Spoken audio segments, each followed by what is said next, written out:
Thank you, Presiding Officer, and I'm delighted to be able to announce to the Chamber that this is my party's first ever members' debate, and I've chosen to use it to address the future of our great nation's connectivity by air, rail, sea and by road. Because when we enhance our connections within Scotland and outwardly to the world, we secure economic empowerment and the prospect of opportunity for all, and no community left behind. So let me begin with the skies. Edinburgh Airport is one of our key gateways to the world, and it has set its sights on obtaining US pre-clearance status. Now, this is more than just a stamp on a piece of paper. Securing pre-clearance puts Scotland on a par with some of the world's most advanced travel hubs, smoothing international departures while sparing travellers the delays and the uncertainties that can stifle tourism and also business growth. So removing administrative barriers showcases Scotland as an open and outward-looking nation ready to seize global opportunities. However, ambition alone will not suffice, and we need to ensure that access to Edinburgh Airport remains unimpeded. And currently, congestion at certain times can bring parts of our capital city to a standstill, which risks us losing out on the benefits of growth. Because when people cannot reliably get to and from the airport, that's obviously going to be a problem.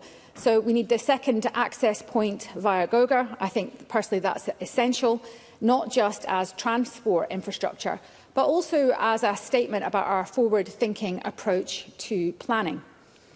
Planning that accommodates the needs of residents that live in that area, businesses and visitors. It makes a solid foundation for the next generation of Scots to build upon. I believe we should also continue investing in the Edinburgh tram line as well.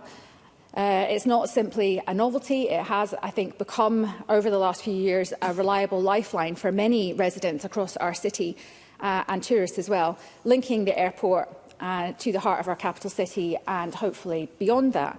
So extending and upgrading that system, I believe, will make our capital city more accessible, more dynamic. I think it appeals to investors when they're deciding about where to land their next venture. So we can see the Edinburgh tramline, one moment, for what it can be, which is a model for sustainable, integrated city transport. I'll give way. Graham Simpson. Thank Ash Regan for taking the intervention. I wonder if Ash Regan could tell us where she would like the tram to be extended to. Ash Regan. The member will probably be aware there are a number of future lines proposed. I'm the most keen, as you might understand, for the one that comes into my constituency. It goes to the Edinburgh Royal Infirmary. So that's the one that I'd be the most keen on. So if we turn to rail now, we can recognise that Glasgow, one of the world's great cities, shouldn't be left behind either. And it lacks, as we know, direct airport connectivity that most other airports in major cities enjoy. The Glasgow Airport rail link, I think, should be more than an aspiration. It's a necessity, understood for over 50 years when the Clyde Metro was first discussed in the 1970s. I think it will spur increased tourism and also economic development. A traveller should be able to disembark a flight and board a train that carries them swiftly and efficiently into the heart of Scotland's largest city. So I think Glasgow, with its growing reputation for hosting major sporting events, shouldn't be hamstrung any longer by this lack of integrated transport systems that I think we would all expect in a modern major city. Equally important is the Edinburgh South Suburban Rail Line. I believe this project could elevate the quality of life for thousands of residents, expand the city's livable footprint and promote balanced development that does not rely purely on car-based commuting. I'll give way. Pam Duncan-Clancy. I thank the member for taking an intervention on that point, and I just wanted to say that I agree wholeheartedly with her comments about the connectivity of Glasgow Airport, and I wonder if she agrees with me that we need to see much more fast pace on the Glasgow Metro, going as far out as the Glasgow Airport, taking in the Queen Elizabeth Hospital, so that we get that connectivity across the city. Ash Regan. I think the member has made a good point there. Meanwhile, West Fife Rail has the potential to revitalise local communities and amplify that region's economic prospects while creating a backup line, if you like, between Dunfermline and Glasgow. Now, we also live in a world increasingly driven by digital convenience, and it's crucial that we integrate our rail networks with modern technologies like Apple or Google wallets. And this isn't a minor detail. It's a strategy that allows for a seamless, modern experience to attract new generations of public transport commuters. If we want residents and visitors alike to choose our public transport, we must meet them increasingly where they live. And that is, as we know, on their smartphones. And we must make every journey as frictionless as possible.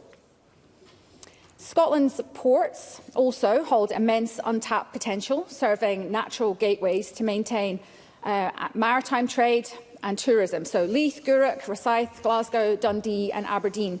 And cruise passengers, I believe, could be a valuable resource for local economies if it's well managed. So enhancing port infrastructure could catalyse new business opportunities, could create job growth in urban centres and remote coastal areas. By reimagining and revitalising these sites, we would again signal to the world that Scotland is open for business, whether that's by cargo ship or by cruise liner. And I believe we also must urgently address our roads network, particularly, I think, in the Highlands and also in the south of Scotland. Too often, safety concerns and limited capacity on routes like the A9, the A96, they're hindering that flow of goods and people. It's creating a barrier between our rural communities and the advantages of wider economic participation. And upgrading these critical corridors is not only a matter of economic convenience, it's also about fairness, it's about equity and dignity of living in any part of Scotland without feeling that you're disconnected or that you're being overlooked. And then there is the Forth Road Bridge, a structure, I think, which has immense potential. Currently, it's only in a supporting role alongside its newest neighbour, but I think we need a fresh vision for this iconic structure, whether as a dedicated electric vehicle and commercial route, a venue for innovation, a catalyst for modern tourism. By transforming what might be deemed surplus into a valuable asset, we're demonstrating the kind of innovative thinking that keeps Scotland at the forefront of progress. So, Presiding Officer, my call to Parliament is clear. We need to think bigger by investing strategically, sustainably and inclusively in our infrastructure. Let's realise every airport upgrade, every port improvement, every rail link, every road expansion is a promise to our people, a promise that we believe in them, that we believe in Scotland as a competitive force on the global stage. And my debate today is not just about improving travel times or building better transport stations. It's a debate about the kind of country we want Scotland to be: open, confident, prepared to lead in the 21st century. So let's champion this connectivity as a national priority, uniting our urban and also our rural communities and forging new global links that allow our people to flourish. And in doing so, we honour our responsibility to foster growth, open doors of opportunity and showcase to the world the very best that Scotland has to offer. So let's send that clear message to the people of Scotland and the world, summed up well, I believe, by paraphrasing the inspiring words of the MSP who reconvened this very Parliament. Stop the world. Scotland is getting on.